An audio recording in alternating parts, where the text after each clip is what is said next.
from the waterfront in Boston, Massachusetts.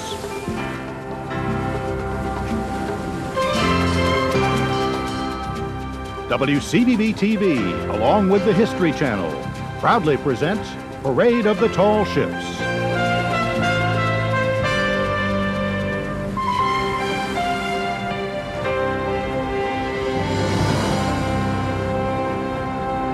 Welcome, ladies and gentlemen, to the Parade of the Tall Ships in Boston Harbor. I'm Natalie Jacobson, along with Peter Mahegan. We're coming to you from Anthony's Pier 4 restaurant on the South Boston waterfront. We have a full day of tall ships coverage. We've got some 20 cameras on ship, on land, in the air. We're coming to you on Channel 5 here in Boston and around the country on the History Channel. It is a day of history in the making here in Boston, and you folks have a ringside seat. Good morning, everybody. Thank you very much for joining us. The Parade of Sail is scheduled to get underway at 9 o'clock, led by the USS Constitution. And we have wind, and that is a good thing when you're doing a parade of sail. I mean, you know, you think of the things that could go wrong. The direction of the wind, though. What about that, Peter? Well, it's blowing northwest, but that's offshore, Natalie. But I'm told by some of our experts who are standing by and who will be joining us later, that's no problem. They're actually going to turn around, so they'll have the wind behind them going out. They'll so be it's going to work upwind out. and downwind. It's going to work out just fine. All right, and Chet Curtis is on the JFK. Chet, how does it look from your vantage point? Natalie, Peter, good morning from the flight deck of Big John, the tallest of the ships in the Boston Harbor right now. We're 23 stories above the waterline, and you and we will be viewing this parade of the tall ships together with several hundred dignitaries throughout the morning and the afternoon. So we do hope you'll stay with us.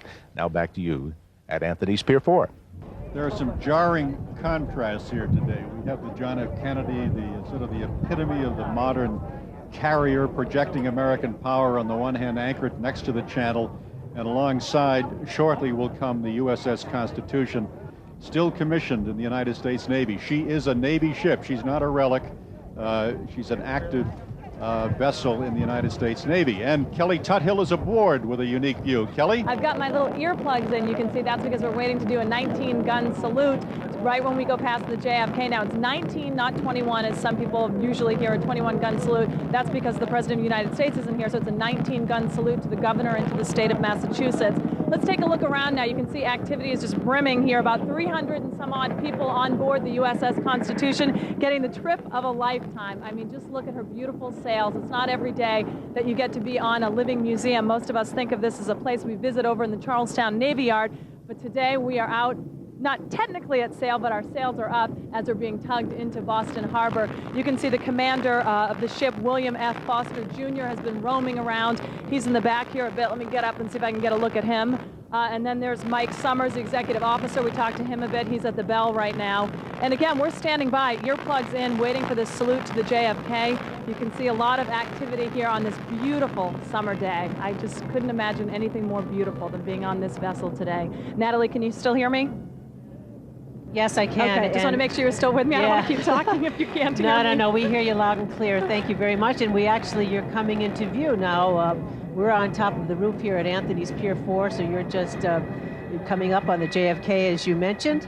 We'd like to introduce our viewing audience to a couple of our guests who will be with us throughout this day.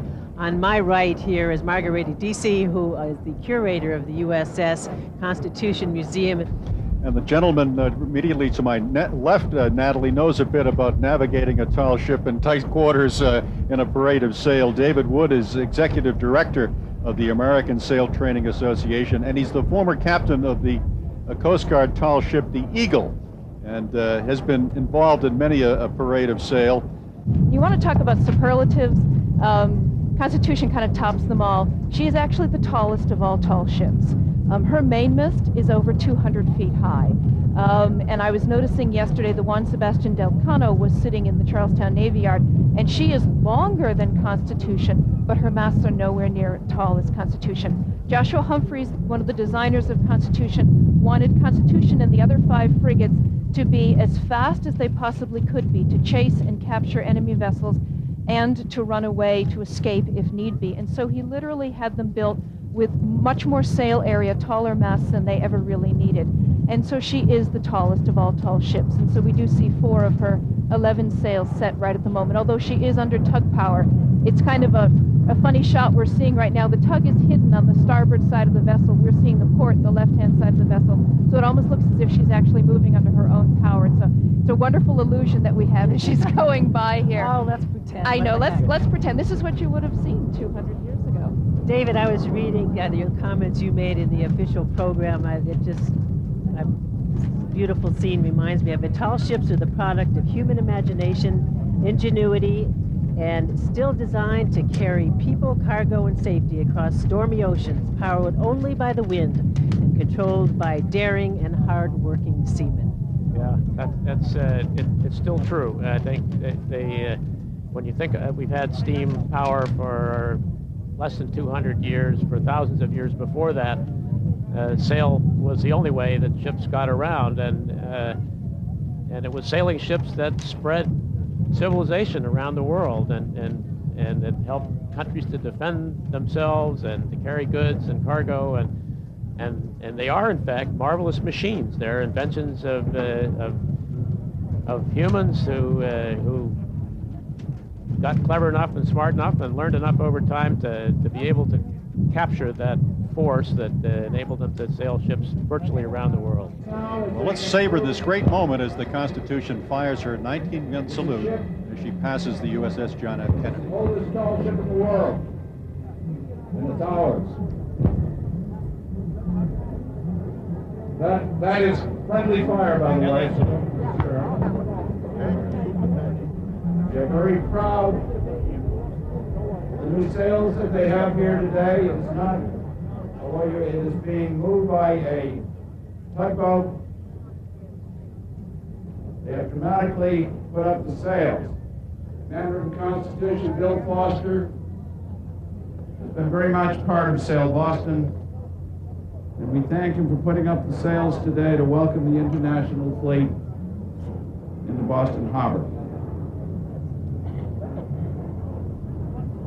You're listening to Dick Dre, who's part of the Sail Boston organization, who's providing some narration for the various guests who are on the flight deck of the John F. Kennedy. Beautiful sight as the Constitution glides slowly past. Margarita, we saw the Constitution fire the 19-gun salute. All I could think of as I saw the Constitution come broadside, you can imagine what it must have been like if you were on the Guerriere. That was the view of the Constitution you did not want to have, right? That's right. I mean, what firepower she had. She is rated as a 44-gun frigate. A frigate is a type of sailing warship, and she was rated to carry 44 guns for most of her active battle career. She carried between 50 and 55 guns, and the weight of shot that she was firing on her main battery on the gun deck, which is the second deck down, those were 24-pound long guns. So each ball that's being fired by each one of those cannon was a solid 24-pound shot that didn't explode. I mean, we think about, blowing things up today. That's what you do. You drop bombs and you fire missiles and things explode. 200 years ago, when you were in battle, you were firing solid shot and you were literally pulverizing and tearing apart the enemy's vessel. And so that's why if you have a vessel such as Constitution, with those incredibly thick, dense sides, at the waterline, USS Constitution is 25 inches thick. She's 3 layers of white oak and live oak. That the balls literally cannot penetrate the sides of the vessel itself, and that's what's important. Excuse me just one second. I'd just like to reference one of the ships that is in this first flotilla, the America. Yeah, she is a gaff rig schooner, home port, Boston, Massachusetts, and Summers in Key West, as any good ship should. Not a bad deal. David, what can you tell us about the America? She is a replica of the schooner yacht America, sort of a replica. She's not an exact replica of the schooner yacht America, for which the America's Cup is named. And as you may recall, in 1851, the New York Yacht Club challenged the British, I think it was the Royal Yacht Squadron, to a race around the Isle of Wight on the south coast of England, and of course the British were quite proud and still are of their yachting traditions, and America went over and quite literally beat the pants off the Brits, and so the cup that was sometimes referred to as the Old Mug, which still exists. No longer belongs to the New York Yacht Club. It's down in New Zealand now. But that race has gone, the history of that race has gone on for almost 150 years. And in fact, next year in 2001, there will be a commemorative race run in England to celebrate the 150th anniversary of the America's Cup.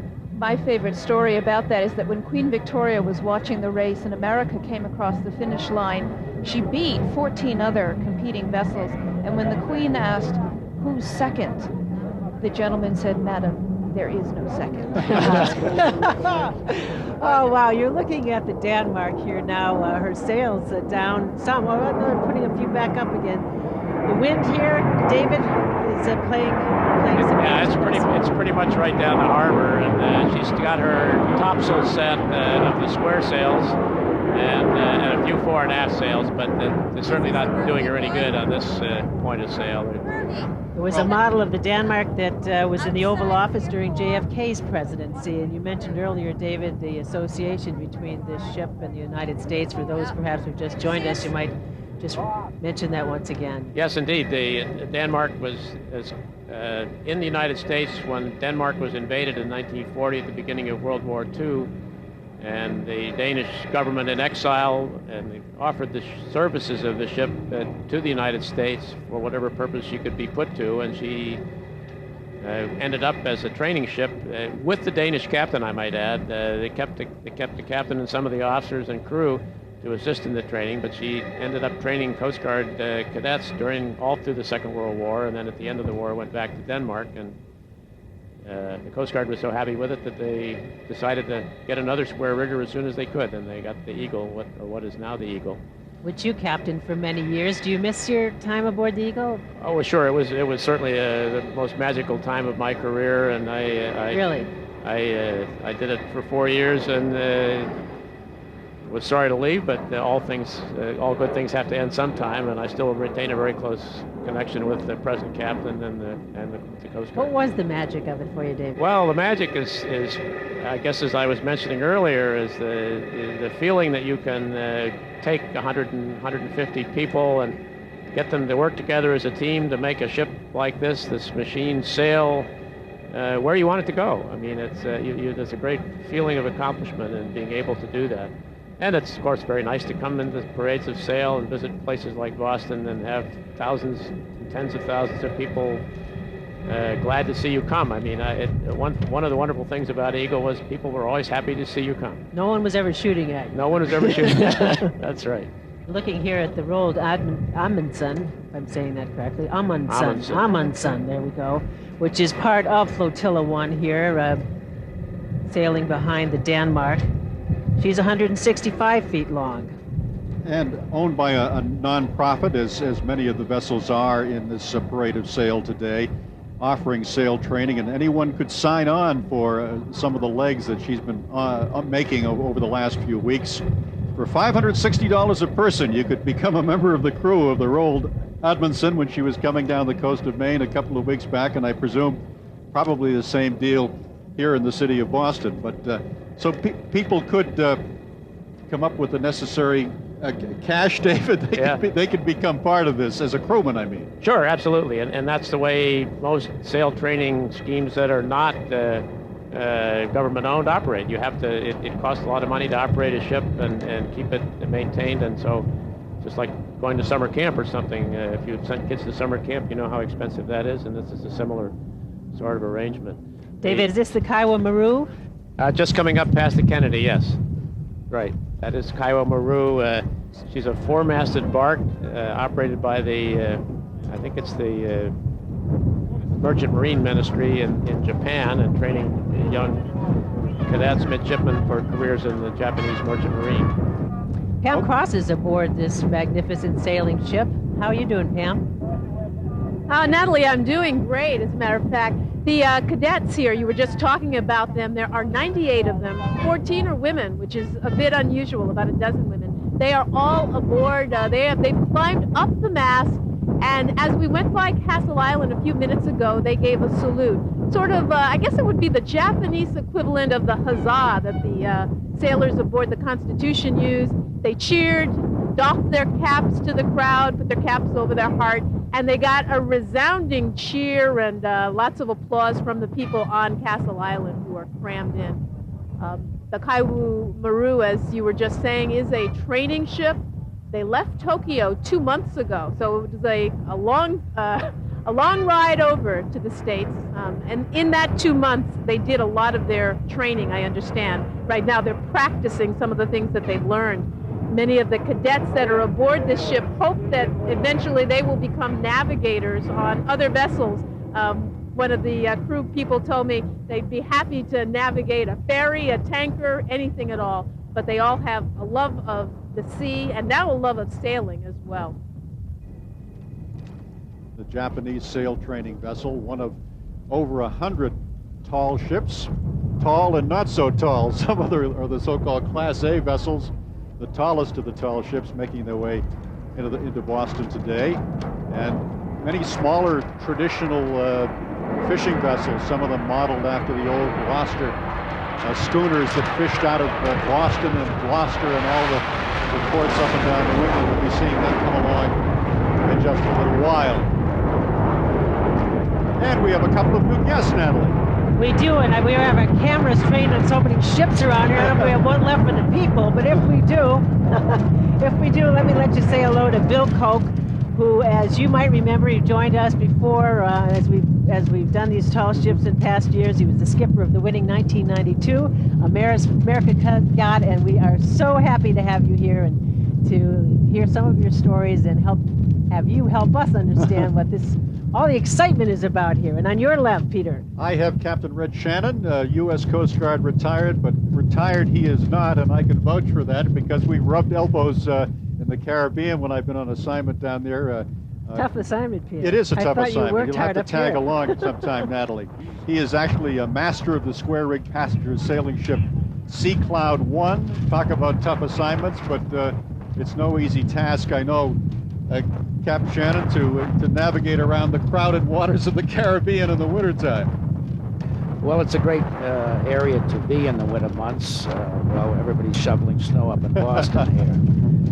I've been with the ship now 14 years, and we go to the Caribbean pretty much every winter. It's a great Kaiwa area. Maru, which we're looking at now, what a magnificent vessel she is. Yes, she's a fine vessel, big four-masted bark, operated by the Japanese government to train merchant marine cadets. She's been here many times and does a lot of world cruises, training cadets. Bill Koch, quite a different ship from what you're used to in terms of winning the America's Cup. Oh, it certainly is. The technology is completely different, and the materials are completely different, and the crews have a little different assignments. But sailing on one of these old ships, I think, would be a dream come true for any man or any woman. Have you had a chance to do that, Bill? Yeah, I've sailed on the Constitution, and I've sailed on the Eagle before, Eagle, and I just loved it. I was really impressed with how hard a job it is to work one of these ships, how manually labor much is used. Really? It's all muscle power. There's no winches. Everybody has to pull on the lines and pull together. We're looking now at the Brigantine Corwith Kramer, a so-called Class B vessel, 134 feet in length, home ported right here in Massachusetts, in Woods Hole, a port with a distinguished history, 38 crew members on board, and taking, I gather, high school and college students in a program run by the Sea Education Association down in Woods Hole, and teaching them the lessons that Bill Koch talked about. What an education, Bill. Oh, it's a terrific education. I wish when I was a boy I had a chance to sail on these. Even now I wish I could sail on one. Sitting next to me is Charlie Zeckel, who's Director of Instruction of Community Boating Incorporated and a former trainee on that tall ship with the Sea Education Association. Charlie, welcome. Hi. You know, we talk about these lifelong experiences with kids when they're on these boats, and you're a few years past your experience there. What do you carry with you to this day, do you think, more than anything? Well, one of the things that you get on the ship is the community that develops over a short period of time, and the relationships that span, way beyond your time on the vessel, and the connection to it. Also, just experiences that you don't get anywhere else. A storm, going through that experience, and then, seeing Bermuda after 3 days of just, phenomenal waves and wind. it just gives you an appreciation of, Earth. This unusual-looking craft, we're told, is a work in progress. The Friendship, which is a square-rig ship, being built up in Salem, Mass. I guess you wanted to get into the parade, Captain Red. A full-size replica of a Salem East Indiaman, built for the National Park Service, berthed in Salem, Massachusetts, typical of a class of commercial vessels that plied the waters of the Indies and transatlantic routes as well during the early days of the United States. Yes, Peter, the National Park Service is doing a wonderful job fitting out this vessel. They have work in progress, and it's great to see the vessel underway with their lower masts in place. I would say within another 18 months to 2 years, she should be fully operational as a historical vessel, one of the keystones of the National Park Service operation up in Salem. While you're looking at Europa, the lightship in the North Sea, when she was first launched back in 1911, and in the 1970s she was able to spread her wings, I guess, Captain Shannon, and get off that what must have been nerve-wracking duty as a lightship. Yes, it probably was. Most of the lightships of the world are secured now, and they have monster buoys out there. But it was a nice conversion, very well done by the Dutch there, in converting from a lightship to a sailing vessel, especially a square-rig sailing vessel. The figureheads on these ships, Red, you can speak to better than I, were and are very important symbolically and in identifying some of these ships. Many of these figureheads, by the way, were made right here in Boston many years ago. This one, as I was reading, the figurehead on the Europa depicts the Greek figure Europa, the mythological figure, who infatuated the god Jupiter with her beauty. And he appeared to her as a lovable bull and carried her off to Crete.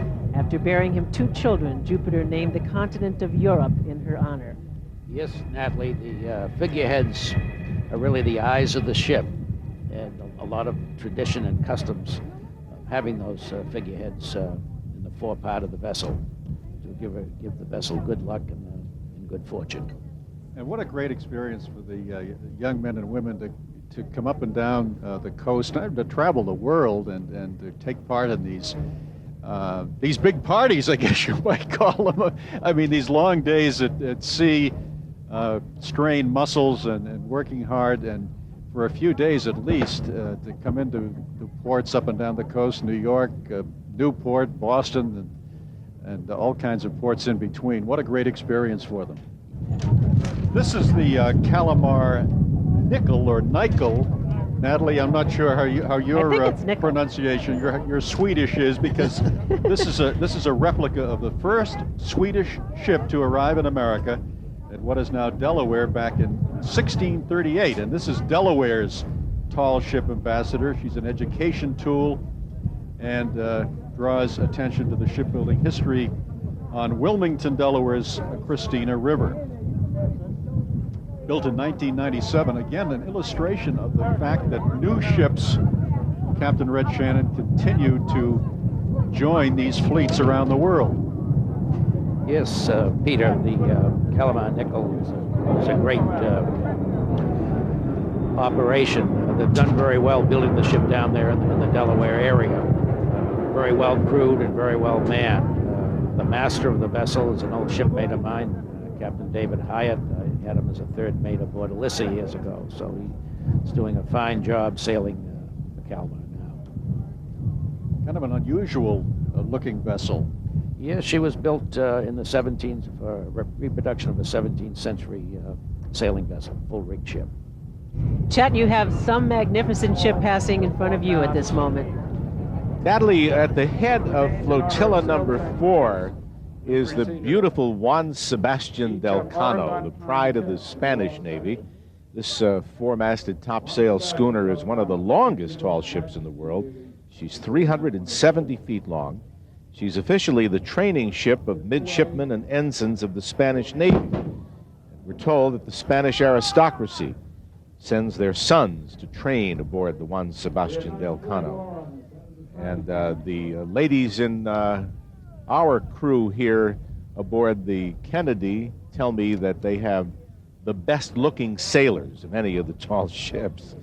The schooner's named in honor of the captain of Ferdinand Magellan's last exploratory fleet, the one that circumnavigated the globe. Indeed, the coat of arms aboard the Juan Sebastian del Cano contains the motto, Primus circumdedisti me, first to circumnavigate me. So it's a beautiful ship, and she's home ported in Madrid, 370 feet long, built in 1927. Natalie, Peter? I got a big kick, Natalie, out of reading. She actually docked in Boston on Sunday. She was here a bit early, and they gave some of the crew shore leave, and they asked a couple of them where they were heading, and some of them said, we're going to see Cheers. We're going to the Cheers bar. It turns out that Cheers is shown in Spain, dubbed in Spanish. No kidding. And a lot of these young sailors made tracks to see Cheers in the flesh. Why do you think there is so much interest in the tall ships? I think it's part of our culture. I think it's, first of all, it's very macho, you know, to be out on one of these ships. Remember the old saying, wooden ships and men of steel? The other thing, it's very glamorous. It's a way to see the world in the old days. And in addition, it is extremely beautiful to be on one of these ships, particularly in the evening with porpoises swimming by, or when the sun is rising or setting. That's almost a religious experience. I think it has inspired poets forever, and it certainly will continue to. There's just something, too, about the sea, isn't there, that somehow we connect with, even if we can't always put words to it. I think there's one other thing, and that is to be a good sailor, you really have to be in tune with Mother Nature. You have to respect her. You have to follow her wishes, not yours. And you can't put on an engine and just bull your way out of there. You've got to go where she lets you go. It does teach you you're part of something bigger, doesn't it? That sure does. Well, the Akugari is one of the newer vessels in the tall ship fleet, built in 1993 by the city of Osaka, Japan, as a goodwill ambassador for that municipality. And she's been actually here in Boston since Thursday with her complement of 50 cadets at the World Trade Center, and they've had a chance, one hopes, to see something of the city. And the name Akugari, I'm told, means the yearning. And she began sail training programs, Captain Shannon, back in '94. Yes, she's one of the newer vessels that's out now from the Orient. And she does a very good job with her young cadets. Now, a topsail schooner, how does a topsail schooner differ from other rigs that we've been looking at today? Gaff-headed schooner. Well, on a topsail schooner, up in the upper parts of the foremast there, you'll see two square yards, and usually one square sail up there, sometimes two above the cross trees. In the topmost section of the mast is where the square sails are rigged, where the yards are crossed. Kind of like topsail schooner. Having your cake and eating it too. Having both rigs, which of course is true of most of the vessels, most of the older ships. They were very good for coastwise cruising, where they would in passages along the coast where they could sail close to the wind with their fore and aft sails, and if they did get a stern breeze, they could set their topsails and go. And very easy to handle compared to the big full-rigged ships, the three-masted or four-masted barks or full-rigged ships. They were very economical to operate in the commercial trade. Thad Kozo is an author and knows as much about sailing as anybody. This book about ships, hello, I've got too much on my mind here, is one of the most beautiful picture books I have ever seen that includes so many of the ships that are here in our parade of sail. Thad, nice to have you with us. Thank you, Natalie. Absolutely fabulous, this encyclopedia of ships. It took 25 years. Is that right? Did it really, to put that together? 1976 until the present day. How did you get involved in this in the first I was place? telling From a young boy or what? Peter earlier, I grew up on Narragansett Bay, and I just started taking some shots. I always loved the ships, and around 76 I started taking shots, and then more and more, the more I got involved with tall ship events in Newport and Boston, I had a catalog, and I tried to do a book. There was no book at the time, and then finally, 1995, I got a book contract, and that sort of changed my life, and then I just devoted it to writing. Well, I tell you, I was going to bring my camera, and then I thought, what the heck, I'll just buy your book. That's a good idea. And I'll have much better pictures. And here comes the Spirit of Massachusetts now. This 125-foot topsail schooner, home port Boston, Massachusetts, built in 1984. And this, too, is a replica of a 19th century Gloucester fishing schooner. A classic example of those vessels that we talked about earlier that plied the Grand Banks and George's Bank during the late 19th and early 20th centuries. And it was a much gentler time, and the resource did not suffer quite as much in the days of sailing vessels when they were putting dorymen over the side and fishing with hand lines. Of course, it became much more mechanized, the process, and the resource now being tightly managed, and the hope is eventually it will come back and that we will see fishing boats again, and one hopes there will be room for them here in this port of Boston. Historically, our water's cleaner anyway, Peter. That's for sure. The Mirror is now passing in front of the JFK. Chet, you should have a good look at her. Natalie, we do have an excellent look at the Mir, one of 4 vessels that was built in Poland at the Gdansk shipyard for the former Soviet Union. This 358-foot Class A vessel is a sister ship to the Darmojeji. She was built specifically in 1987 as a cadet trainer for the Russian Merchant Marine, and she operates from the Marine Engineering College of St. Petersburg, offers courses in marine science and oceanography, in addition to sail training.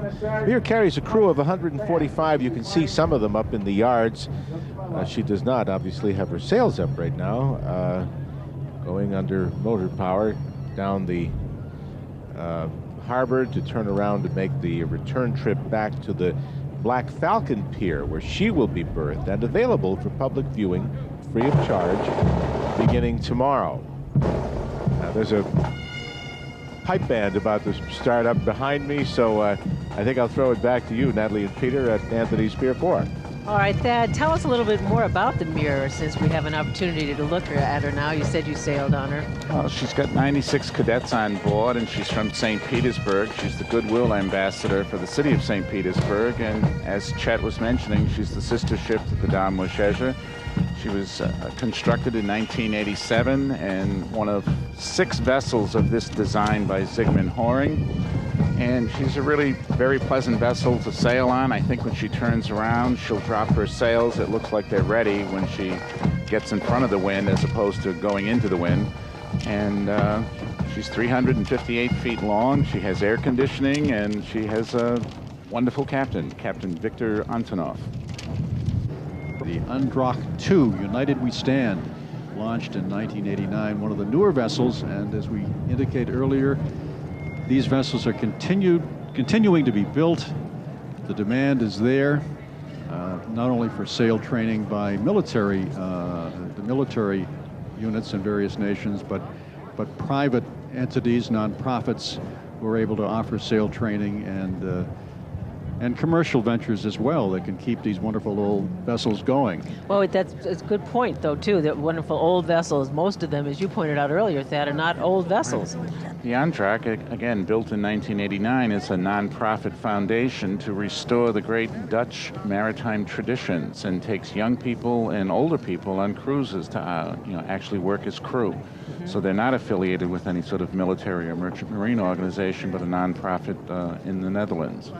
She's the vessel that went aground in the English Channel last fall. She got caught in the winds and the tide was going out, and she just got stuck and sort of laid over on her side until the tide came in, and then floated off and suffered no damage. Suffered no damage. A soft landing, right? A soft landing, but the best kind. Exactly. I think it was a little distressing when she showed up on international news and her owners didn't know what had happened.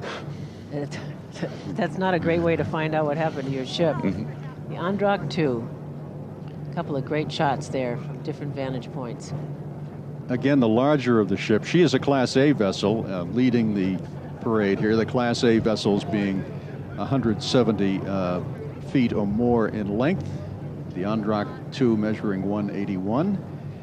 And they've been leading these various flotillas, 17 in all. Chet? Right, Peter. Picton Castle just going by the JFK. She's the Class A boat at the head of flotilla number 8, as you said. She's home ported in the Cook Islands which are located off the coast of New Zealand, actually the home port of Rarotonga in the Cook Islands.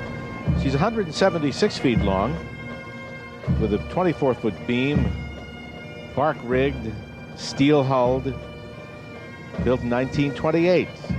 300-ton steel bark is dedicated to making square-rig sailing ship voyages around the world. As a matter of fact, the Picton Castle just completed a 19-month voyage, visiting 47 ports in 22 countries, logging 37,000 miles, visiting the South Pacific, the Far East, Africa, and the Caribbean. Great-looking Class A ship, the Picton Castle. Converted in the 80s. Sad Koza, just chatting here about the Picton Castle, which she knows something about that. Well, she has a very enterprising captain, Captain Daniel Moorhead, and Dan is very enterprising. He takes her out of Lunenburg, Nova Scotia on 2-year round-the-world voyages, and he's sort of in between voyages. I believe he starts in the fall, another 18-month cruise to the South Pacific. This is the A.J. Meerwald, a Class B vessel, a little shorter, 115 feet in length, a gaff-rigged schooner. Home ported in Bivalve, New Jersey. I didn't know there was a Bivalve, New Jersey, with apologies to the people down there who are watching us on the History Channel. Well, this is a very, one of my favorite vessels because Megan Wren, who's her director, has really sort of reconstructed this vessel. She was built in the late 20s and suffered through the Depression, as the oyster beds in Bivalve also sort of suffered through. And Megan heads a project called the Delaware Bay Project, which is not only introducing the A.J. Meerwald back, but is working with Rutgers University to revive the oyster beds in Delaware Bay. So she would be a shallow draft vessel that would be suitable for harvesting oysters in shallow water. Correct. She was known as an oyster dredger. I mean, she was sort of rigged with sort of low masts so that she could pull the nets that would pull up the oysters from the bottom of the bay. Well, what we're seeing here, and our viewers are watching with us, is the Pagoria from Poland. Have you ever been on her, Adam? I actually sailed on her last week from Did you really? Greenport to New York City. I was in the parade of sail on board Pagoria. She represents the Sail Training Association of Poland and is crewed by 44 high school students. Isn't that, and how long do these high school students stay on board? Well, actually, they go on 6-week cruises, and they had a crew exchange in New York.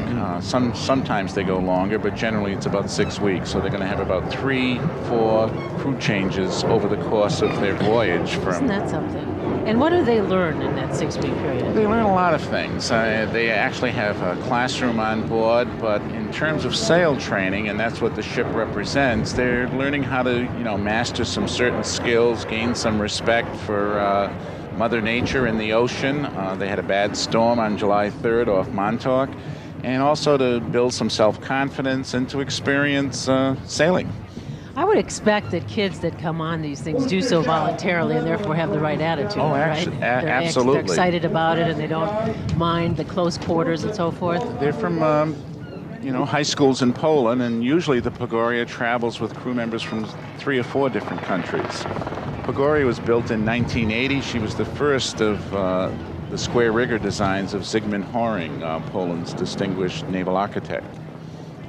You're looking here at the Lord Nelson, and Jim Boyd is aboard there. Why don't we join him as we can see the ship passing our position? Natalie is just absolutely spectacular out here on the Lord Nelson, and I'm sure I'll get total agreement from Steve Spinetto, who's the commissioner for the disabled for the city of Boston. Steve, it's been a great ride. Oh, it's been wonderful. It's been a beautiful day. It's lots of activity out here in the water. Boats coming in. It's been wonderful. I had a wonderful night out to Anchorage. It's spectacular.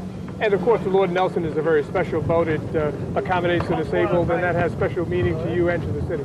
Yes, it does. I've been a disabled sailor since I lost my leg in an accident in 1967. And for me to see a ship like this and be able to, be on it with other disabled people crewing, it kind of just goes to show that basically anything disabled people with some accommodations can accomplish.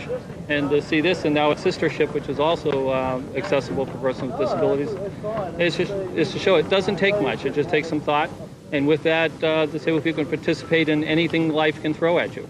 And Commissioner, if you don't mind, I'm going to talk to Pauline Windows. Sure. Pauline, you're one of the people who's on board. You're a crew member. Tell me what the experience has been like for you. It's unbelievable. I really don't, words fail me to explain the feeling on this ship. It's a very special ship. It brings out the best in people. You achieve things that probably you thought because of your disabilities you couldn't do, and you have 100% support from the crew. You were telling me earlier that for you it's meant a sense of freedom. Yes, it has, because my disability has worsened over the recent years, and I was very depressed until I came upon this ship, and it's given me a kind of a new lease of life, if you like to put it in that way. I have achieved personal goals. It was my desire to go up the rigging, and with a bit of help, I managed it. I'll probably never to be able to do it again. Next time I shall have to go up in my wheelchair. But I will carry on and... But you challenged yourself? Yes, you were able to accomplish that's right. And there was nobody was sort of mollycoddling you to say, no, you can't do this. If you want to do it, you don't have to do it, but the crew will give you every opportunity to achieve it, obviously under a safe environment.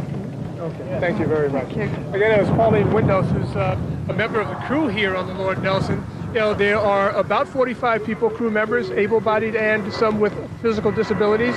But they're all managing to get along very well together, keep this ship afloat, and be a great and marvelous part of what is happening here today in Sail Boston 2000. Natalie, back to you. All right, Jim, a wonderful story there aboard the Lord Nelson as it passes by our reviewing stand here at the Anthony's Pier 4.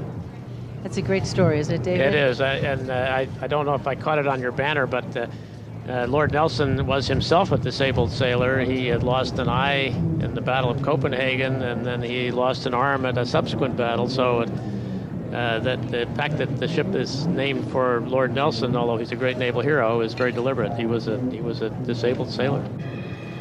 Fair Jean is actually privately owned or owned by a private foundation. It was built as a private yacht for the owner. His name is Fuller, I believe, and it was named for his wife, who has since died, unfortunately, but he, I believe, is on board today, and he uses the ship as it's a brigantine. It uses it as a private yacht in the wintertime and sails as a sail training vessel in the Great Lakes in the summertime. And best of my knowledge, this is the first time they will have participated in a tall ships race. Right now, we've got ships coming and going right behind our site here, Peter. Boy, that's a stunning one there, Natalie. The Liberty Clipper, a Class B vessel, home port right here in Boston, the crew of 10, and obviously well trained as they took down the jib and working on the foresails there, as they beat their way up against this brisk northwest wind into Boston, and as Natalie said, all the way to the Coast Guard base and making the 180-degree turn and turning back out, giving us a kind of a double show here. We can see two rows of tall ships, those coming in and those departing to their anchorages. And David Wood, I guess that's, I remember my dad, I never forgot it, one hand for the ship, one for yourself. I guess that's what you always teach, right? That's still a rule. One hand for the ship, one for yourself, and sometimes two hands for yourself. But going aloft is sort of one of the rites of passage of a tall ship sailor, and one of the first things that the new trainees will do on any ship is, especially the square riggers, is to climb up the rigging one side and down the other. You get used to it, and you begin to feel comfortable there. There are a lot of things to hang on to up there, and you really have to know which things will move if you grab them and which ones won't. We always advise people they've got to hang on to standing rigging, and yes, you do. Sometimes you've got your elbows over the yard, and because there's some things it takes two hands to do. You are looking at the Pride of Baltimore as she makes her way up the harbor. And she actually, the second Pride of Baltimore, the tragedy that many people who are familiar with tall ships, Margarita, may recall, was the first one was lost at sea. So this is, the sea is still something not to mess with and can come up and bite you from time to time. As beautiful as all of these vessels are, and David, of course, can speak from great experience, having been aboard Eagle for many years, but as beautiful as all these vessels are, it is still dangerous to be aboard them, and unfortunately the original Pride of Baltimore, which was built in the 1970s as a goodwill vessel. An ambassador for the Port of Baltimore in the state of Maryland was lost in a white squall storm in 1986 off Puerto Rico. The captain and a couple of crew members went down with the original Pride. And so when this vessel was built, she was built not just to be another Pride of Baltimore II, as she's called, but also really to be a commemoration to the first vessel and to the crew members that lost their lives. So having been aboard the original Pride many years ago in the 1970s, every time I see Pride II, I can't help but think of the people that did lose their life. She is a spectacular vessel. She's a Baltimore clipper. She's an incredible design. And what's great about her is not only when you look at Pride of Baltimore, you're looking at this wonderful sort of ambassador to the city of Baltimore, but you're looking at a vessel that would have been commonplace on the East Coast here around the War of 1812. So if you think of Constitution, in the War of 1812 period, you had these incredibly fast vessels that were used for privateering during the War of 1812 period. And another interesting point with Pride of Baltimore II, just recently, many people probably saw Steven Spielberg's 1997 movie Amistad. Well, Mystic Seaport had yet to build the replica schooner Amistad, and so Pride of Baltimore II stood in. She was the stand-in for Amistad in Spielberg's film. So she's also had some Hollywood exposure, I didn't know too. that. That's right. I might add that Pride, although she is primarily an ambassador for the city of Baltimore and the state of Maryland, is going to participate in the transatlantic tall ships race. She's got the right crew mixture so that at least half of their crew will be under 25, and so she's going to race, and I'm sure that she's going to make a good showing. What do you mean she has the right crew mixture? Is there a rule that you have half the crew has to be under the age of 25? There is a rule in the tall ships races that at least half the crew has to be between the ages of 15 and 25. Really? Because the emphasis of sail training is on youth, although we've already seen that there's youth of all ages on board these ships, but that is a rule of the International Sail Training Association, and they will meet it. Just a quick mention, passing astern of us now, the Ernestina, which is one of the last of the true immigrant ships. Believe it or not, this vessel was used to transport people from the Cape Verde Islands to Massachusetts and New England. It made a dozen such voyages. It was originally a Grand Banks fishing schooner, but then was acquired by Cape Verdean people. The Cape Verde Islands actually owned the vessel. Eventually was donated to the people of the United States and is now berthed in New Bedford. So there are people who have American citizenship now who rode this vessel to the United States. I might interject there that she was also, her original name as the Grand Banker was F.E.M. Morrissey, and she acquired quite a reputation with Captain Bob Bartlett, who took young boys up off of Newfoundland to hunt seals, among other things, and he also was involved in some of Commodore Peary's Arctic expeditions. So she's got a wonderful history, and it's great to have her in New Bedford. There are several vessels actually that are here within the Tall Ships Parade that have Arctic or Antarctic exploration background, which is really kind of fascinating how these vessels go through so many different lives, really. Exactly. By the time we see them here in this lovely parade, and Ernestina, as David has just pointed out, is one of those examples. And fast approaching, I gather, is the Cruising Stern, and boy, is she something, Captain Wood. She's a wonderful ship. She's a real classic. She looks very much, as I mentioned earlier, like the Peking, which is a very similar ship at the South Street Seaport in New York. One of the great Cape Horners, her original name was Padua, and she was built in Germany in 1929, I believe, and sailed around Cape Horn. Many voyages carrying grain and wool and nitrates and all the things that square riggers were still able to carry economically during the Depression.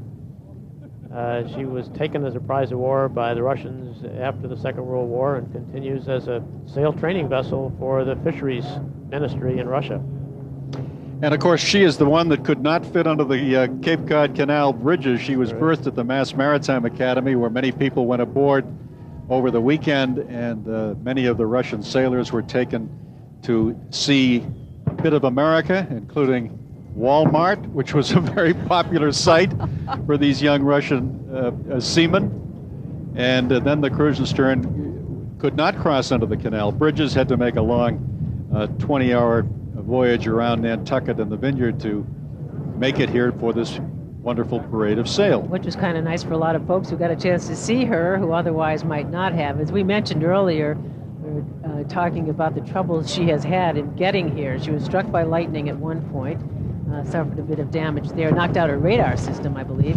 And then before that, actually, she lost one of her antique anchors, couldn't go on without it in Norfolk, Virginia, and a gentleman found one for her on the internet. They could have built one, but it would have taken 90 days, in which case she'd have missed this scene here today. But someone found it on I just find that so striking. This old ship, right, with this extraordinary history, is saved by someone finding a part on the internet. Yeah, it is. It's remarkable. And she was actually in a collision. She lost the anchor in a collision during the race from Cadiz to Bermuda. And of course, she was racing, and another small tanker, I think, came up so close that it just clipped the bow and took the anchor. And well, when they anchor here, they may never leave again, you know? They say, well, there are too many strikes against us. She's been going for 70 years. I think she'll make it a few more. Just joking, of course. But she has had her troubles. In 1930, lost 4 men overboard during a severe storm off Cape Horn, which is quite a ship. Look at this. How big do you have to be classified as a Class A, David? Do you know? Well, that's a good question. The classification, the term Class A, Class B, Class C was really invented by the International Sail Training Association when they started tall ships races in 1956. And technically, you have to be over 160 feet in length to be a Class A, and then anything that's square rigged that's between 120, I think, and 160 is a Class A2, and then vessels under 100 feet are Class C. But it's not a historical classification. It's one that's been really invented by the right. Because where would Constitution fit in all of that, right? We were talking earlier. Interestingly, many of these vessels are longer than Constitution, but Constitution is still taller than all these other vessels. So it gives you a sense of how rigs can be different, why they would need to be different because of how the vessel itself was going to be used, what its actual operations were going to be. There's a great shot right there of the Crucian stern. Yeah. What a beauty. All right, you are looking here at a site that is familiar, I think, to most of the folks along the down East Coast, the Angelique. That's right, Natalie. The Camden and Rockland fleets, of course, renowned. And it is a great thing that these old fishing vessels have found a way to survive, and they've done that by carrying passengers for hire, and it is really a great way to spend a week. You can go up and book passage on vessels like the Angelique out of Rockland or Camden and spend a week getting to know people under different circumstances. There's the great song by the Shaw Brothers about Windjammer. That's right. She's a windjammer. But it's a way of living the fantasy, and a lot of people are doing it, and it can be great fun, Margarita. I think it can be. It's, whether you actually haul on a line or climb a loft, or you just sit comfortably on the deck and experience what it's like to be out at sea, and you feel the wind in your face and the sun sort of beating down on you on a gorgeous day like today, and the motion, when the vessel gets underway and you feel the motion of the ship underneath you, it's really a very powerful thing. And when Constitution goes out, even on her turnaround cruises, which are all tug-powered, once you start to feel that ship move, feel USS Constitution move with that tug power, you all of a sudden can get a sense that these vessels are truly alive. People anthropomorphize ships a lot. We always refer to them as she. It's tradition. No one knows why. Their names, sleek, because they're sleek, they're gorgeous. That's right. Right. How could you doubt it? It's true. Except the Russians all refer to their vessels as he. So it's a little. You're right. They're temperamental too. But it's really knowing that these vessels are truly alive, keeping them afloat, keeping them in good condition, and getting as many people, Peter, as you've mentioned, out and on them, and learning the traditions of the sea, learning different seamanship skills and navigational skills. It's really a really beneficial thing. And I mentioned earlier, Margarita, that none of this would happen had it not been for the American Sail Training Association, which followed the lead of the ISTA, the International Sail Training Association. And these are relatively new organizations. It wasn't until the mid-50s, shortly after World War II, that the International Sail Training Association was born. David, you know about that. That's right, Natalie. The International Sail Training Association, which was originally just called the Sail Training Association, was created in 1956 to run a race between what they thought were the last of the surviving square riggers. You're looking here at the ship, the Devaruchi, from Indonesia. Quite a long trek, perhaps the longest journey of any vessel participating here in the American and European Tall Ships event, although, as Thad reminded me, the Russians left March 1st. When did these guys leave? Last year? I think they actually left sometime in March also. Oh, wow. Yeah. Long But this is trip. a rather unique ship. It has a complement of 175 men on board, and every single one plays an instrument, and they have a complete marching band. It's really something to see. I first saw them in Hong Kong. I thought they were visiting marching bands serenading the ships, and it was the crew of Devaruchi parading on the pier. Here they are. Here you can see some of them. What's the genesis of that, Thad? Why the music? What's the musical background? I think it's just as the Navy has some sort of musical groups and marching bands, the Indonesian Navy just felt that they might as well put them to use on land and have them march and play instruments. It's fascinating how each of these ships has its own ritual, each of these countries, and here we see these Indonesian sailors. This must be the #1 job, Captain Shannon, this fella up forward here on the bowsprit.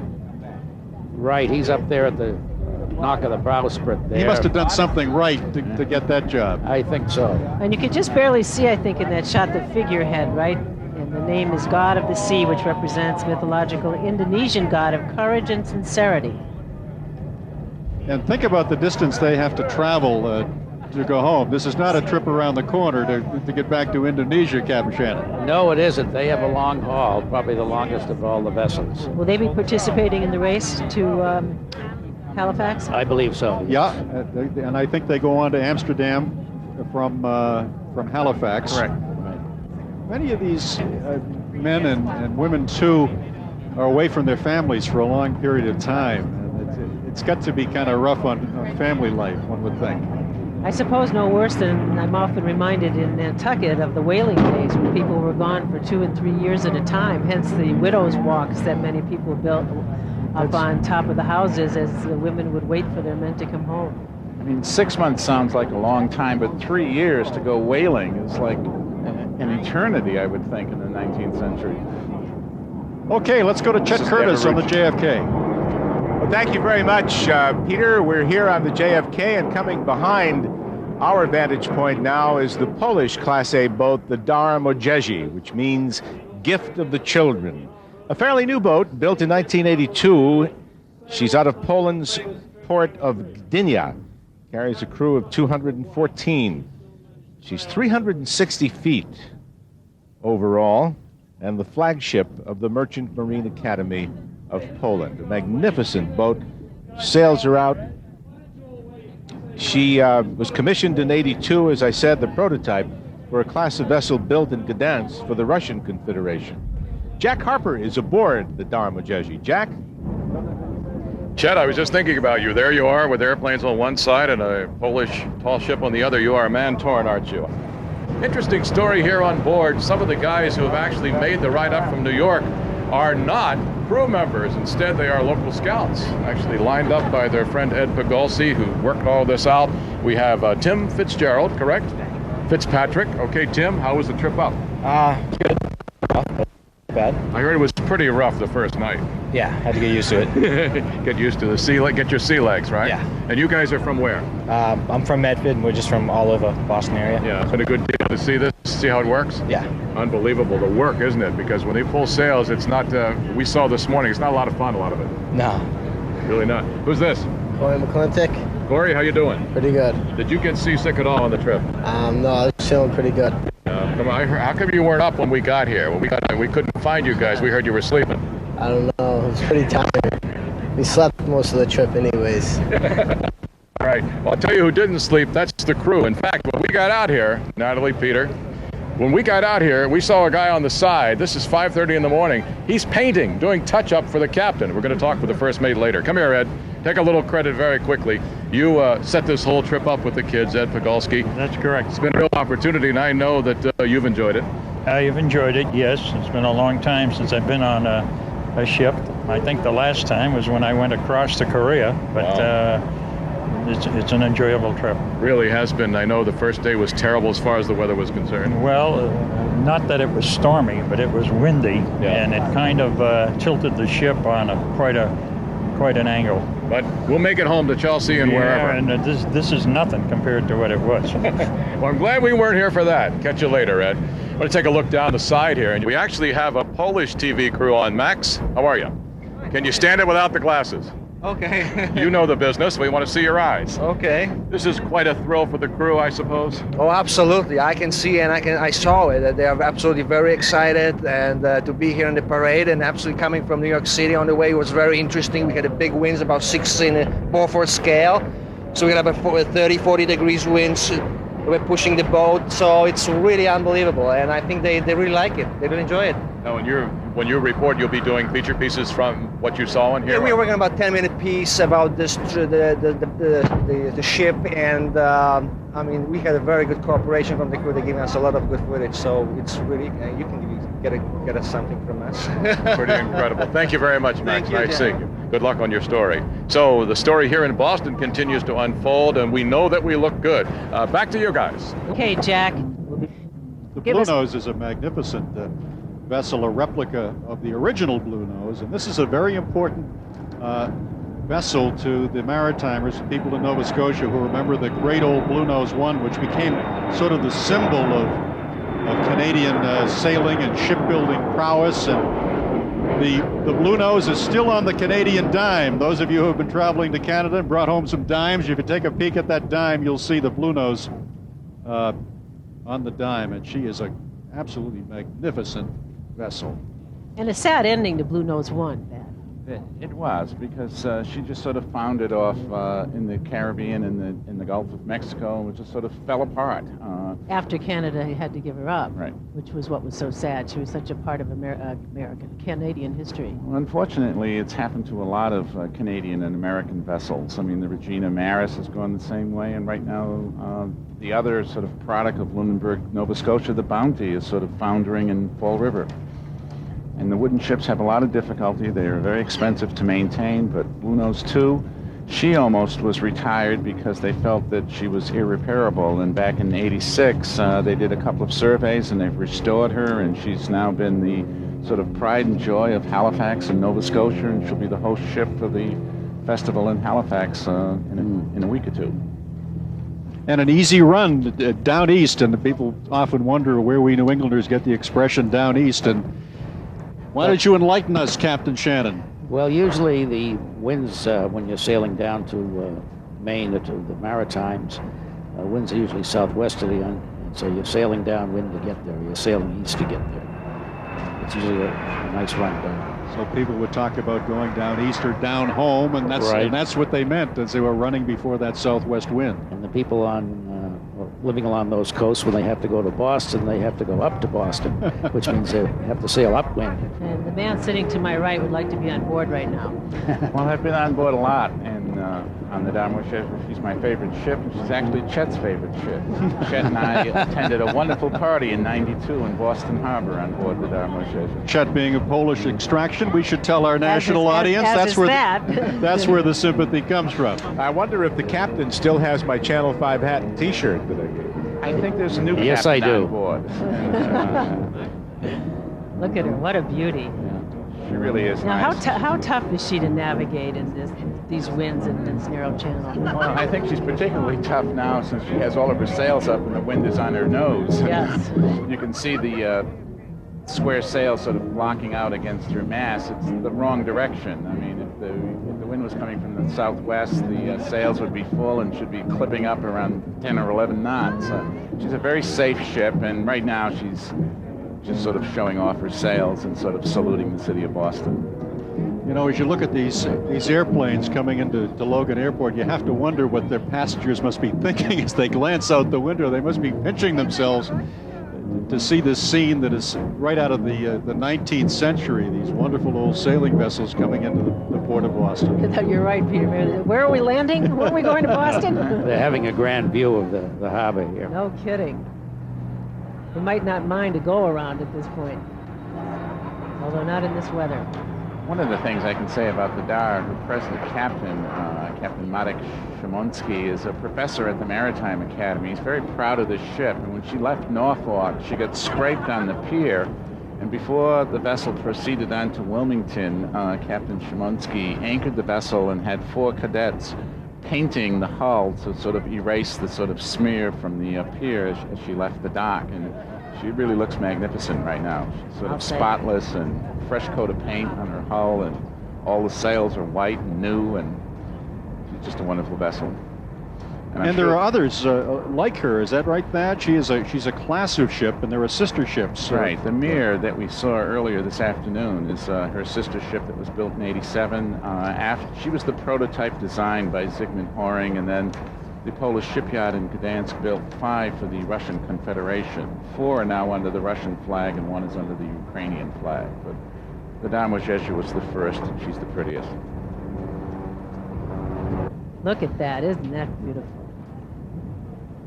And as we mentioned earlier, Captain Red Shannon, who knows something about navigating these vessels, the yards, the square sails, they can brace them or turn them slightly when they're heading up into the wind to get a little advantage, I suppose. Yes, they can brace them up hard so that the wind or the headwind will not affect the yards, glance off them. They brace them up real sharp and reduces the windage.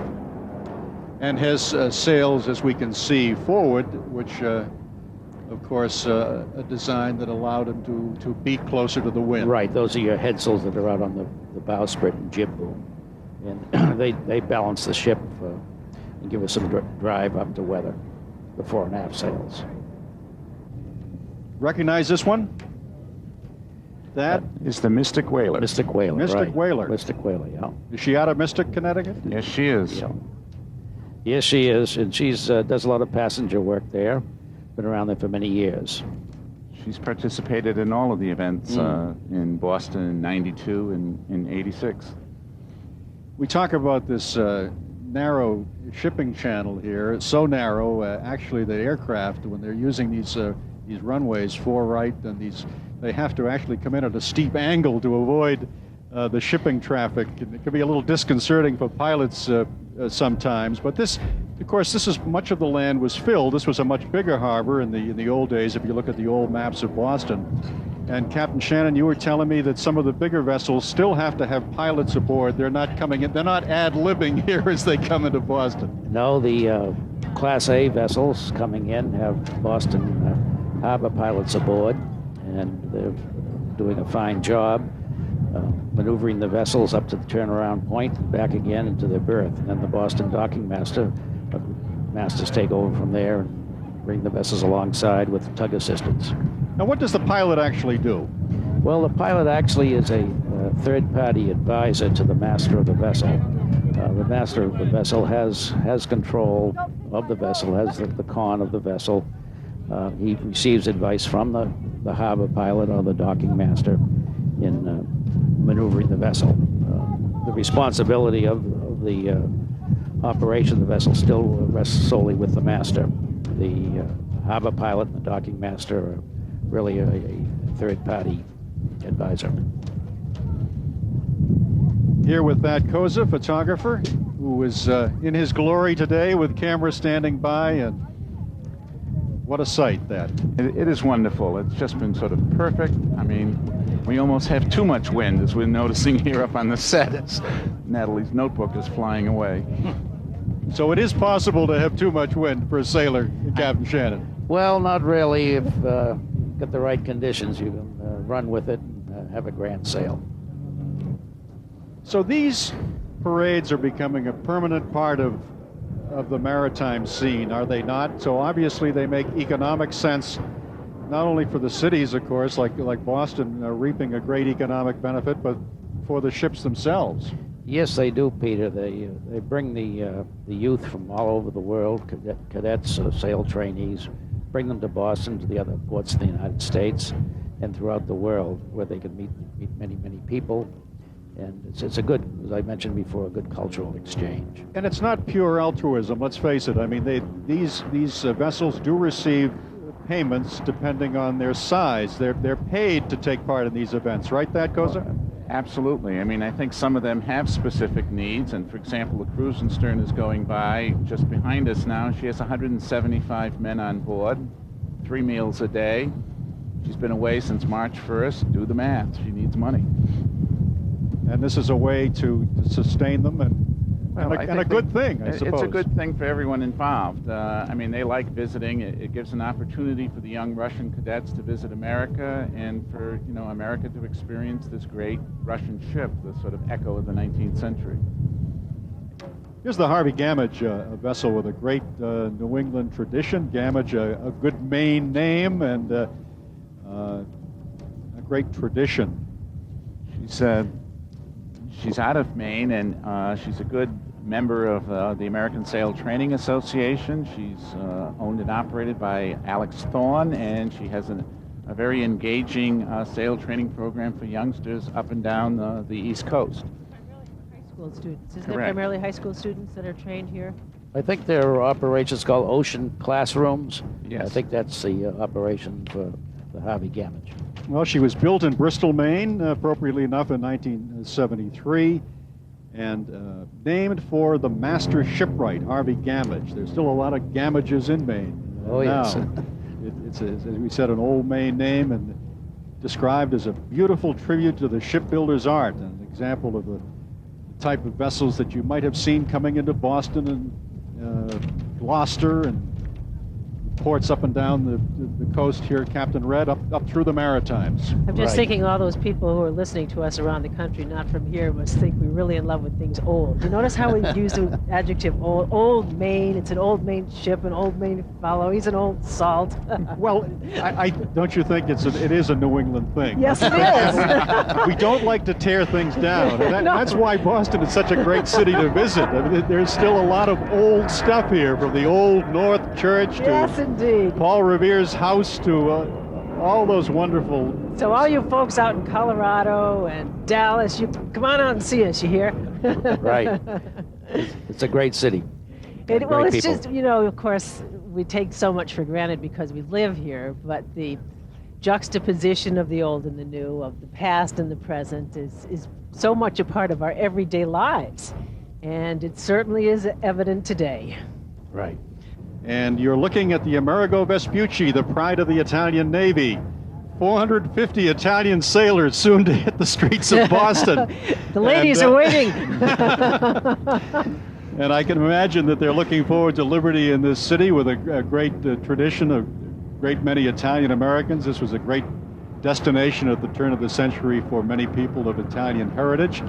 And no doubt they'll be swarming aboard the Vespucci when she berths here in Boston. Right, she'll be up at the Navy Yard, Charlestown Navy Yard. Peter. She's a very elegant ship. I mean, she's really appointed and has staircases of mahogany and teak and well-polished brass, and she's known in the international fleet as the Grand Diva because she sits so high in the water. She's really a presence when she sort of enters, as she is right now. This is the Little Howard, another part of that flotilla here that's the passing. Letty Howard. Letty Howard, sorry. Right. Part of right. the previous flotilla. She I believe, is also a Gloucester tradition, a New England fishing schooner, as you can see. She's out at the South Street Seaport in New York, and she's over 100 years old. She's been really well restored by the South Street Seaport Museum. That was a great restoration by the South Street Seaport with the Letty Howard. Was it a big effort? Oh yes, real heavy maintenance operation.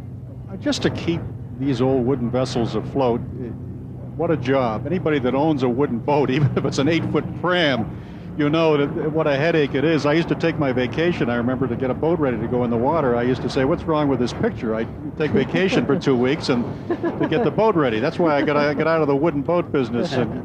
But smart man. At any rate, thank goodness there are people who love wooden boats. There is a mystique about them.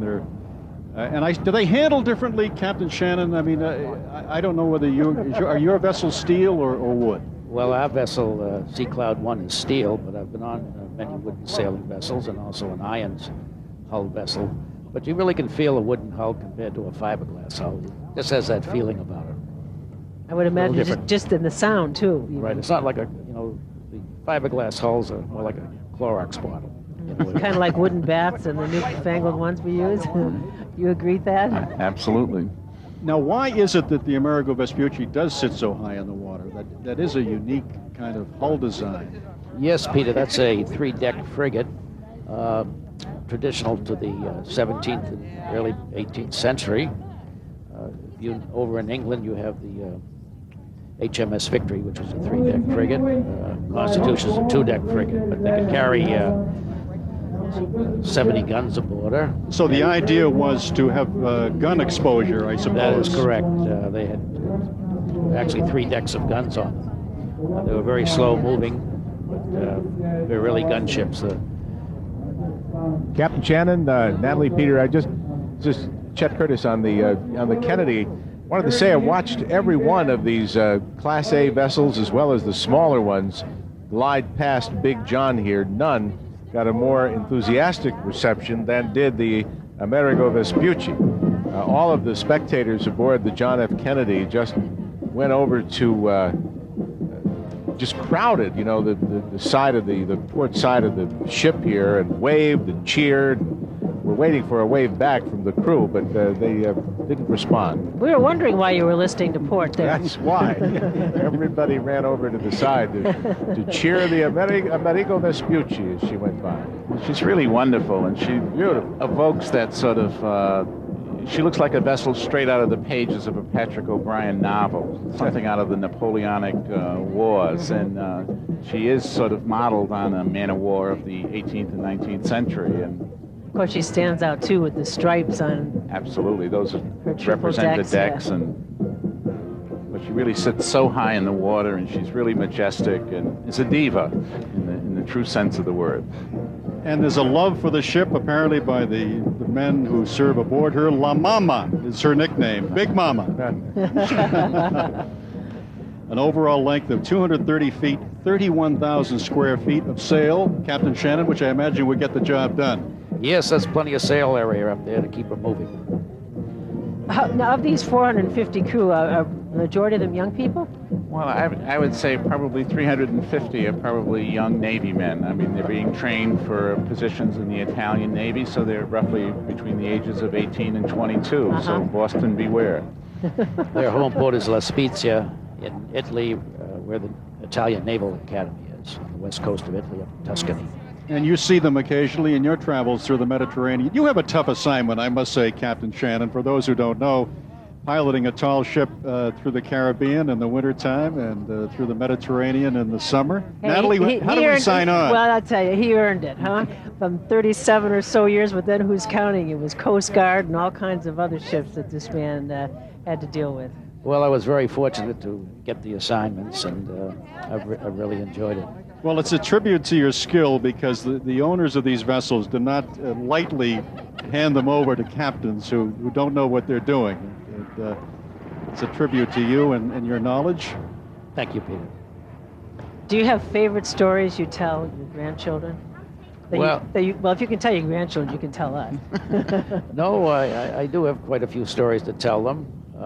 One of the things that's developed is that in a lot of the TV shows I've been aboard, they always wonder why they call me Red rather than Gugga, for grandfather. Mm-hmm.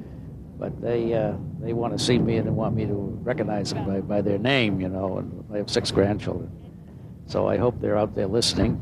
And, a life-altering experience, that's for sure, Captain Shannon. So they do call you Red, I presume, because of your hair? No, now they want to call me Gray.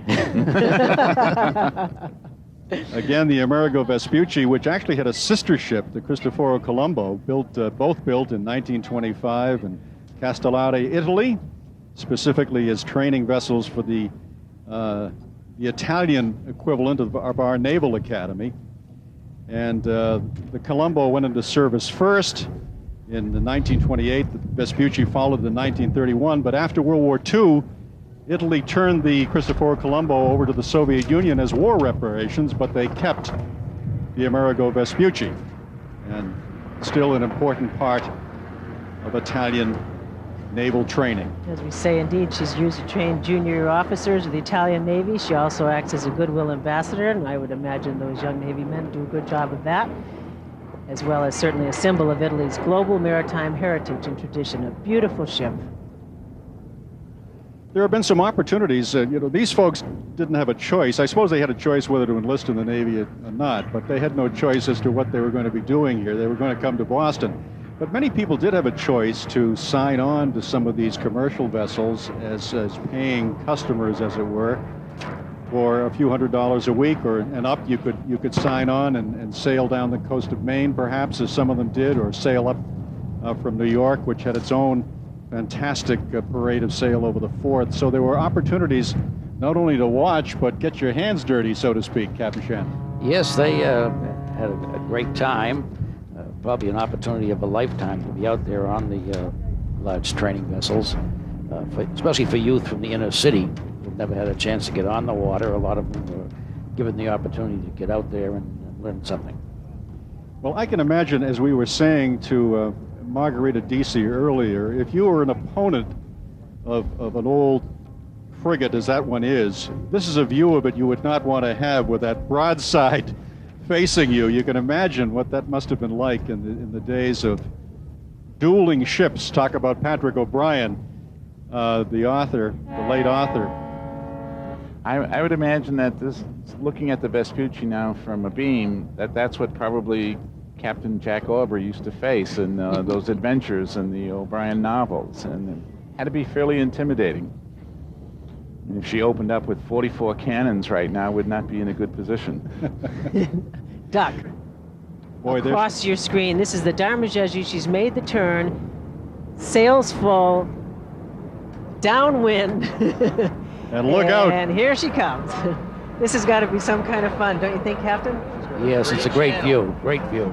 She's got, what did you say? Free channel. Free channel, she does. Well, as we indicated earlier, she had to come in against the wind with those square sails of little value. She was pretty much under power. And then with the assistance of 2 tugs, she just turned to face east, and that big northwest wind, Captain Red, is going to fill those sails, those square sails. Yes, it'll drive her down to Black Falcon berth real easy. And what a sight for the people in downtown Boston. This, for those of you who are not from the city, this is right adjacent to the downtown area. This is really old Boston. This is the oldest neighborhood in the city. This is where it all began, where Paul Revere lived, and the Paul Revere house is still here.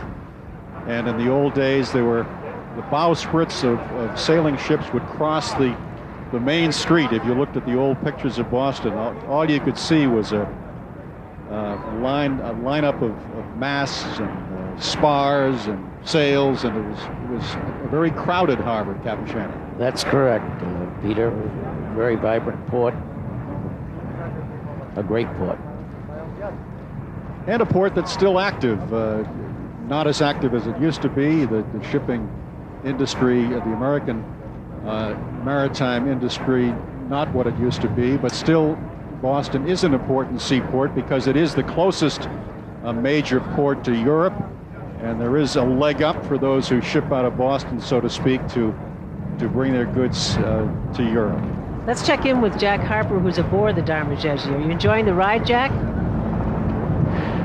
We are, Natalie, obviously. However, that turn you're talking about was a little tricky. We had a shove there at the last second from a tug Yvette. And if Yvette hadn't been there, we would have been into Bay State Lobster. I'll tell you what, it was close. It was about as close as that pier is over there, back behind us. In fact, if you go all the way back, you'll see that's where we were going, and we tried to make the turn, and we couldn't do it. And so he got a last-minute call. The tug obviously was right alongside. Jim Carmody had it there, and they had to call in at the last second, and it hit it with enough force that the people on the tug, actually a couple of them, were knocked out of their lawn chairs. So making the turn with the sails up may not have been the greatest idea, but we made it. We made the turn, got a standing O. We're on our way back toward you now. But turning one of these things, I've learned today, is not really that simple, especially not when you're making the turns with that much sail, when it's really for show. It's not actually for anything but show.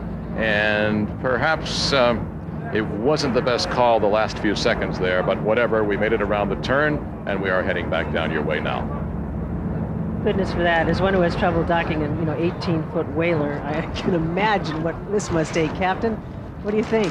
Well, they did a nice maneuver of it. They had good assistance from the tugs there at the turn, and some good pilotage up there. That's not something just any old buddy could do, is it? I mean, when I don't mean any old buddy, I mean any captain. It takes one with some skill and knowledge of that particular ship, I should think. It's actually fairly difficult down there, even if you're not under sail. So doing it under sail and sort of trying to control the sails with the breeze, it was a tough turn, and I guess that tugboat pulled them out because it looked kind of scary as we were watching it from this angle. I thought it was going to go right through the spectator fleet. But she's around, and now she's really moving, and she's certainly sailing now.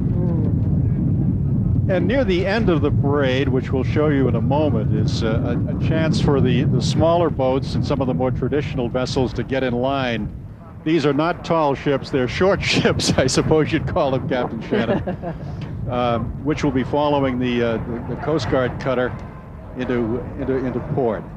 You know, our parade of sail here today is just part of, I say just, a major part of, but a much bigger celebration here. You've heard us mention perhaps that some of the ships, like from Russia, began this journey in March.